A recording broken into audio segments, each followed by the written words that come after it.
నమస్తే, welcome to life line. చెప్పుకోవడానికి చాలా ఇబ్బంది పడే వ్యాధి అని చెప్పుకోవచ్చు. దీని గురించి పైల్స్, ఫిషర్స్, ఫిస్టులా అసలు ఇవి ఎందుకు వస్తాయి, దీని సిమ్టమ్స్ ఎలా ఉంటాయి, హోమికేర్ ఇంటర్నేషనల్లో దీనికి సంబంధించి ఎలాంటి ట్రీట్మెంట్స్ ఉన్నాయో ఈ రోజు మనతో మాట్లాడడానికి డాక్టర్ కవిత గారు మన స్టూడియోలో ఉన్నారు. నమస్తే అండి. నమస్తే, welcome to our studio. Doctor, ఈ పైల్స్, ఫిషర్స్, ఫిస్టులా చాలా మంది ఎక్కువ బాధపడుతున్నారు ఈ రోజుల్లో, కానీ ఎవరికి చెప్పుకోవడానికి చాలా ఇబ్బంది పడుతున్నారు నిజంగానే. అసలు ఫస్ట్ ఆఫ్ ఆల్ ఇవి ఎందుకు వస్తాయి, రీజన్స్ ఏంటి? యాక్చువల్గా నవేడేస్ చాలామంది ఫేస్ చేసిన ప్రాబ్లమ్స్లో ఇది one of the problem. So కొంతమందికి పైల్స్ రావడం, కొంతమంది ఫిషర్ రావడం, కొంతమంది ఫిస్టులా రావడం, ఒకటే పేషెంట్లో ఇవి 3 కాంప్లైంట్స్ ఉండడం, 2 కాంప్లైంట్స్ కూడా ఉండే అవకాశాలు ఉంటాయి. ఇది మేజర్గా రావడానికి రీజన్ ఏంటి అంటే anything leading to chronic constipation. So మనకు మలబద్ధకం అనేది కంటిన్యూగా మోర్ దెన్ కొన్ని వారాలు ఉంటే కనుక ఈ ప్రాబ్లం అయ్యే ఛాన్సెస్ ఎక్కువ ఉంటాయి. సో క్రానిక్ కాన్స్టిపేషన్ రావడానికి కామన్ ఫ్యాక్టర్స్ అందరిలో కామన్ ఫ్యాక్టర్స్ ఏముంటాయి? టైంకి డిస్టర్బెన్స్, స్లీప్ డిస్టర్బెన్స్, నిద్రపోకపోవడం, స్లీప్ డిస్టర్బెన్స్ కానీ, ఇర్రెగ్యులర్ టైమింగ్స్ ఆఫ్ ఫుడ్ కానీ, ఆ విధంగా ఇర్రెగ్యులర్గా ఫుడ్ తీసుకోవడం, వాటర్ ఇంటేక్ తక్కువ తీసుకోవడం, స్పైసీ మసాలా అనేది ఎక్కువ తీసుకోవడం, నాన్ వెజ్ ఐటమ్స్ ఎక్కువ తీసుకోవడం, and chronic smokers, chronic drinkers, ఇవి కామన్ టు ఎవ్రీవన్. సో వీటితో పాటు కొన్ని అదర్ పెథలాజికల్ కండిషన్స్, అంటే డిజీజ్ ఈ విధంగా కంటిన్యూ అవ్వడానికి రీజన్స్ కూడా కొన్ని మెటబాలిక్ డిజార్డర్స్ ఉంటాయి. సో అందులో మనకు క్రానిక్ కాన్స్టిపేషన్ ఏది లీడ్ చేస్తుంది? హైపోథైరాయిడ్. సో ఈ మెటబాలిజం ప్రాపర్గా ట్రీట్ చేయకుండా కూడా అన్ని each and every system slow down అయిపోయి, మెటబాలిజం స్లో అయిపోయి కాన్స్టిపేషన్ లీడింగ్ అయ్యే ఛాన్సెస్ ఉంటాయి. సో ఇదే విధంగా ఇది continue more than few months, few weeks ఉంటే it may leading to piles కానీ, ఫిషర్ కానీ, ఫిస్టులా. దానితో పాటు ఎనీ ఐబిఎస్ ప్రాబ్లం. ఇప్పుడు నవేడేస్ తరచుగా కనిపిస్తున్న ప్రాబ్లమ్స్లో auto immune disorder, irritable bowel syndrome అంటూ ఉంటాం. ఇందులో మనకు బోత్ వెరైటీస్ ఉంటాయి, constipation or diarrhoea, or constipation ఆల్టర్నేటివ్కి డయేరియా. సో యాంగ్జైటీ డిజార్డర్లో ఉన్న వాళ్ళకి sluggish movements or fast movements అనేది 2 జరిగే ఛాన్సెస్ ఉంటాయి.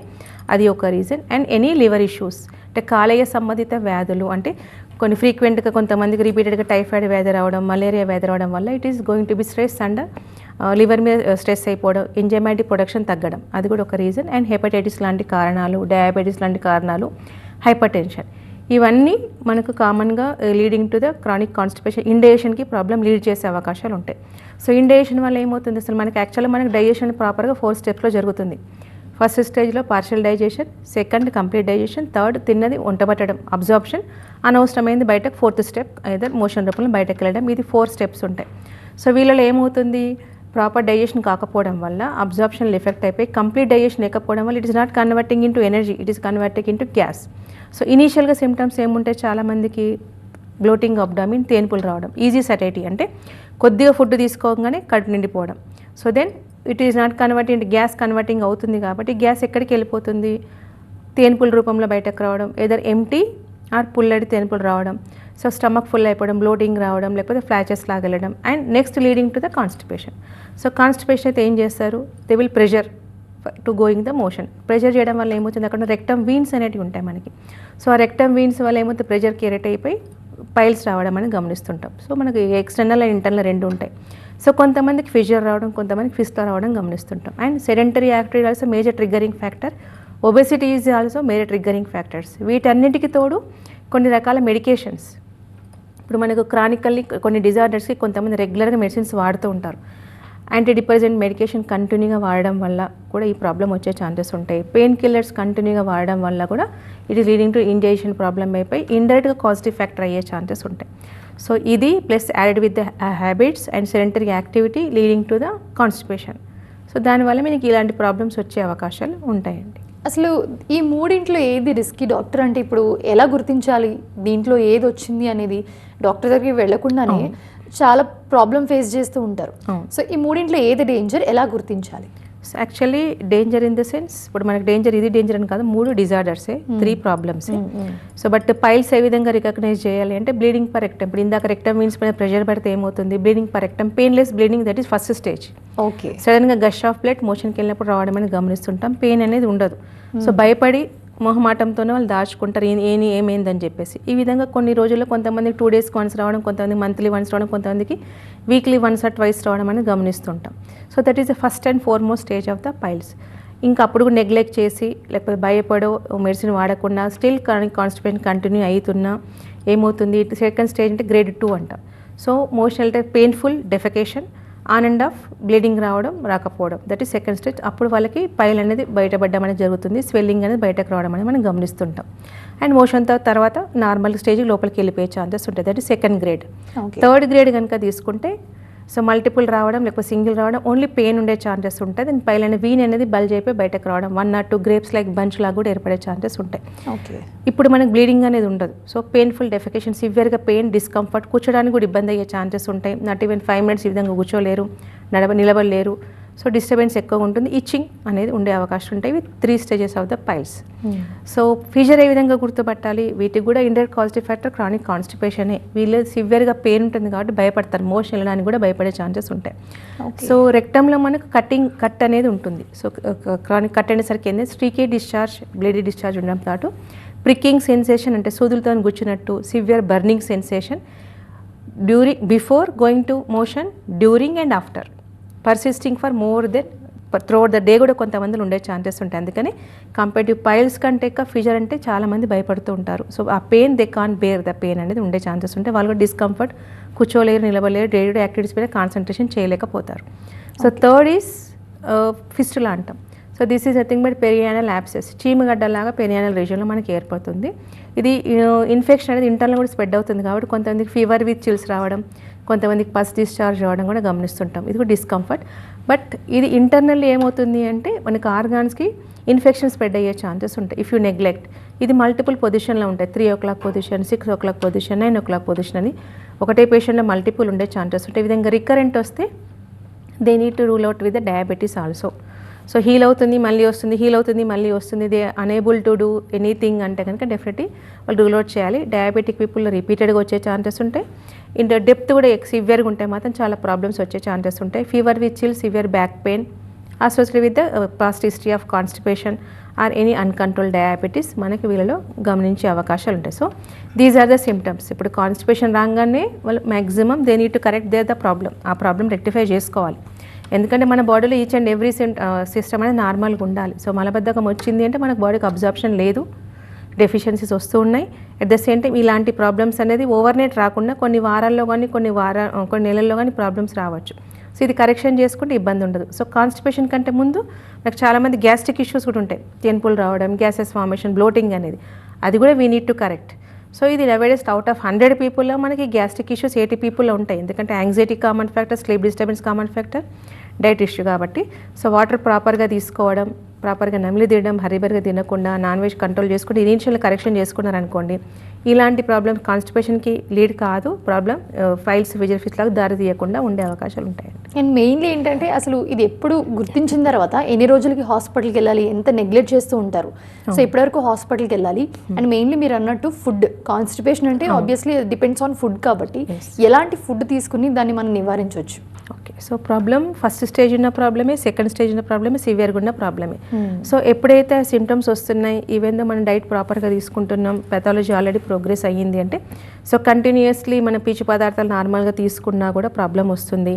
జస్ట్ ఆన్ అండ్ ఆఫ్ మళ్ళీ రికరెన్స్ అవుతుంది. అదర్వైజ్ బ్లీడింగ్ పర్ రెక్టమ్ అనేది 1 time or 2 times రిపీట్ అయ్యింది అనగానే they need to consult a doctor. ఎందుకంటే ఇనీషియల్గా ఉన్నప్పుడే మనం ప్రాబ్లం రెక్టిఫై చేసుకోవాలి. Otherwise it may leading to certain severe problems, complications వచ్చే ఛాన్సెస్ ఉంటాయి. సో ఇప్పుడు పైల్సే అనుకోండి, సో అవుట్ ఆఫ్ 1000 కేసెస్లో మనకు 10 cases అయినా it may leading to cancers. So కాబట్టి అది వాట్ ఈస్ రీజన్ ఏంటి అనేది మనం తెలుసుకోవాలి. పైల్స్ వల్లనే వస్తుందా లేకపోతే ఎనీ గ్రోత్ ఇన్ యువర్ రెక్టమా రిపీటెడ్గా వస్తే కూడా అలాంటి రిస్క్ ఫ్యాక్టర్స్ ఉండే ఛాన్సెస్ ఉంటాయి. సో కంపల్సరీ ఎందుకైనా ప్రాబ్లం ప్రోగ్రెస్ కాకుండా సర్జికల్ వరకు వెళ్ళకుండా ఇనిషియల్ కరెక్షన్ చేసుకోవచ్చు. ఓన్లీ పైల్ ఉన్న బ్లీడింగ్ పర్ రెక్టమ్ ఉన్నా కూడా అనీమిక్ వెళ్ళే ఛాన్సెస్ ఉంటాయి, రక్తహీనత పెరిగే అవకాశాలు ఎక్కువగా ఉంటూ ఉంటాయి.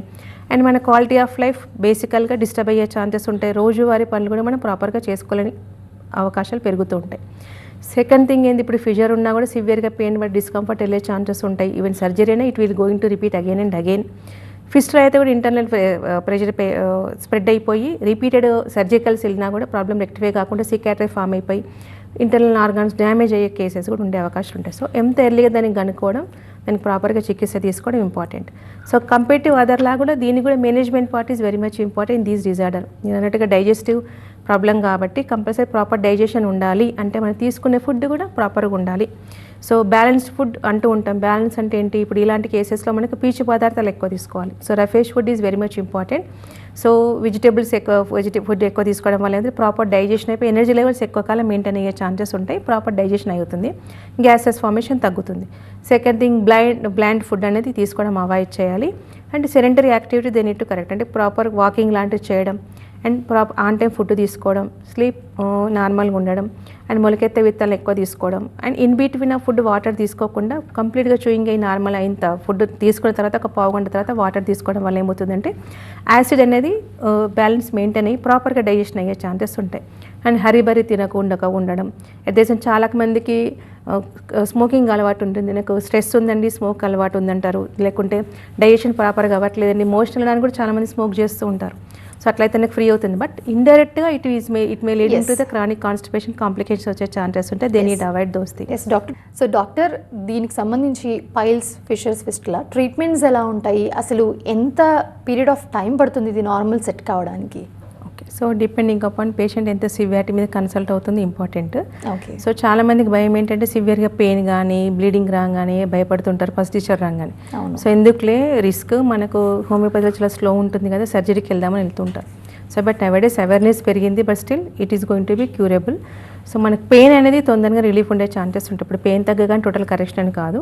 సో దీనికి బేసిక్ ఫ్రమ్ రూట్ నుంచి ప్రాబ్లం రెక్టిఫై చేసుకునే అవకాశాలు ఉంటాయి. కాబట్టి ఇప్పుడు మనకు పైల్స్ అనగానే internal piles is completely curable. So first thing bleeding per rectum తగ్గే ఛాన్సెస్ ఉంటాయి. దానికంటే ముందు మోషన్ ఫ్రీ అవుతుంది, గ్యాసెస్ ఫార్మేషన్ తగ్గిపోయి గ్యాస్ట్రిక్ ఇష్యూస్ రిఫ్లెక్స్ కానీ అవి కూడా క్లియర్ అయ్యే ఛాన్సెస్ ఉంటాయి.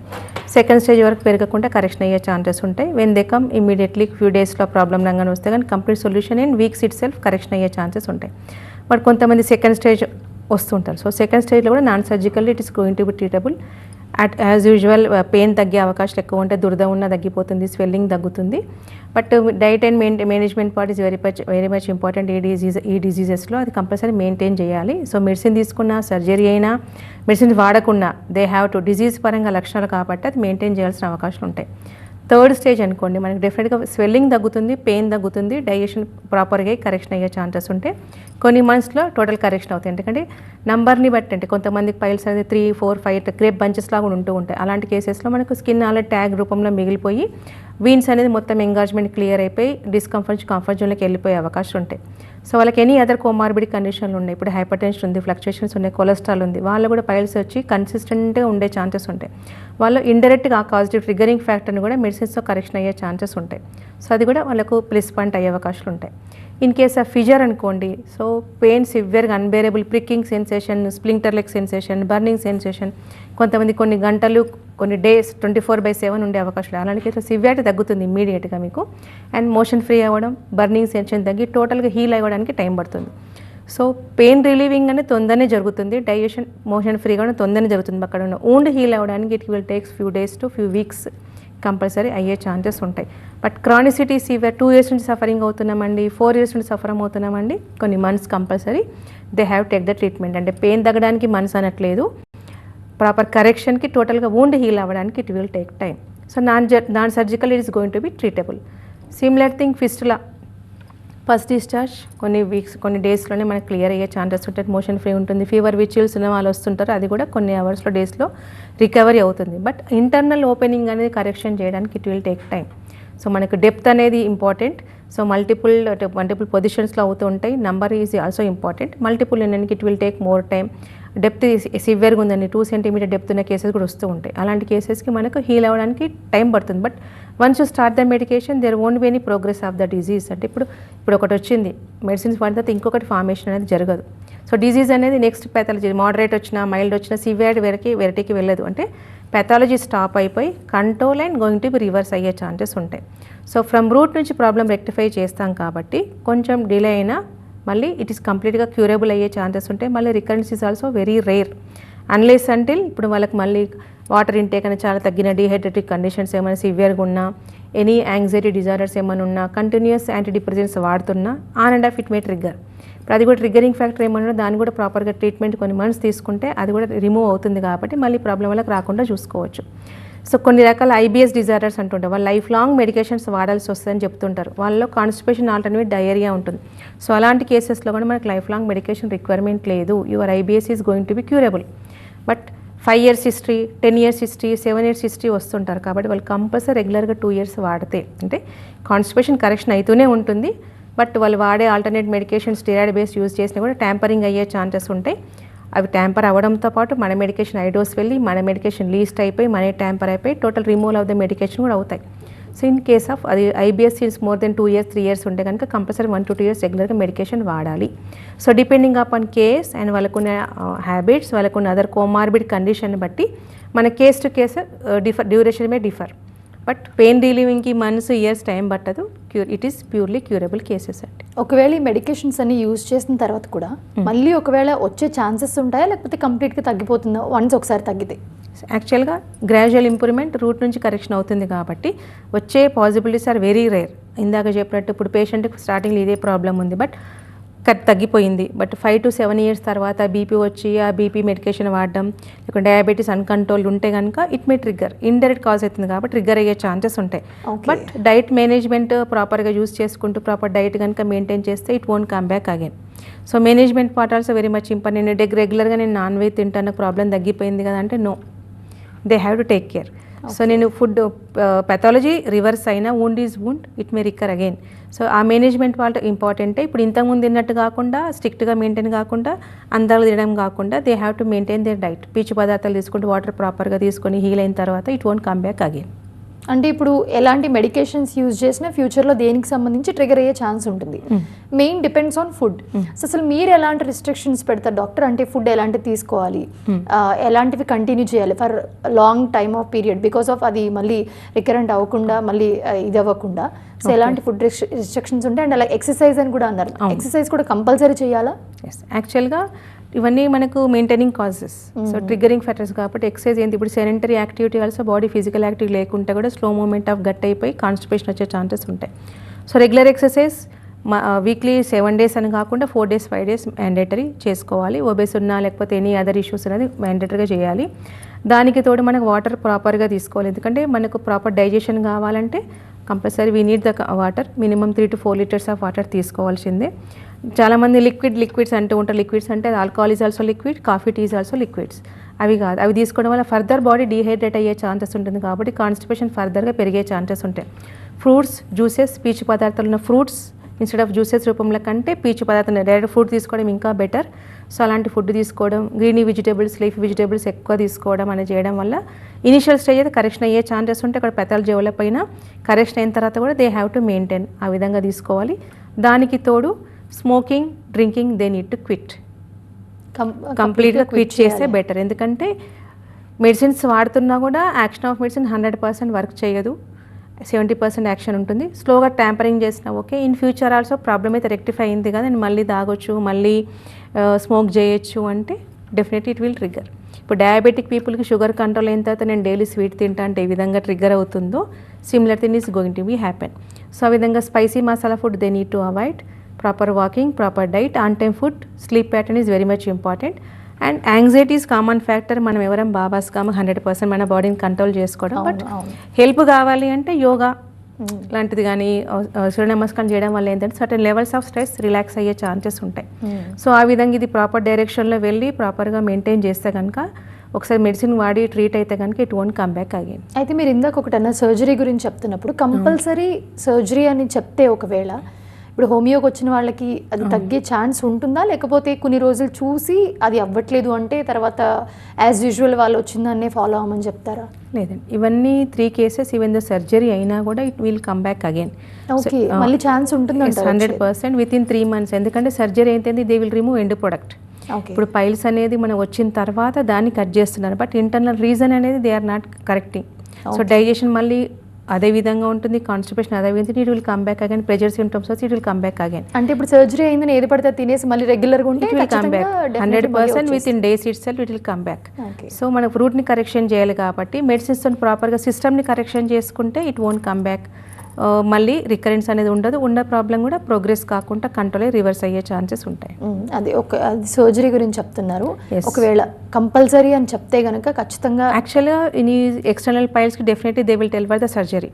Okay. So even fissure also not only each and every కేస్లో they don't have any medication, only pain killers మాత్రమే ఉంటే నాల్టన్ సిస్టమ్ కంపల్సరీ సర్జరీ చేయించుకోవాల్సిందని చెప్తారు. ఈవెన్ ద ఫిస్టులా ఆల్సో మనకు ఫిస్టులా కూడా మనకు దే విల్ డ్రెయిన్ అనేది ఉంటుంది తప్ప ఇంటర్నల్ పాత్వే హీల్ కాదు.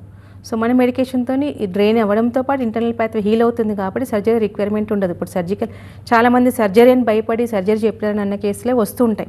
సో అలా కొంతమంది సర్జరీ చేయించుకున్న తర్వాత మళ్ళీ రిపీట్ అయిన కేసులు కూడా వస్తూ ఉంటాయి. కాబట్టి ఈవెన్ ద సర్జికల్ కేసెస్ అయినా కూడా మనకు పెయిన్ తగ్గుతూ హీలింగ్ నార్మల్గా అవుతూ కరెక్షన్ అవుతాయి. బట్ మల్టిపుల్ ఉంటే it will take time. 1 or 2 ఉంటే కనుక తొందరగా హీల్ అయ్యే ఛాన్సెస్ ఉంటాయి.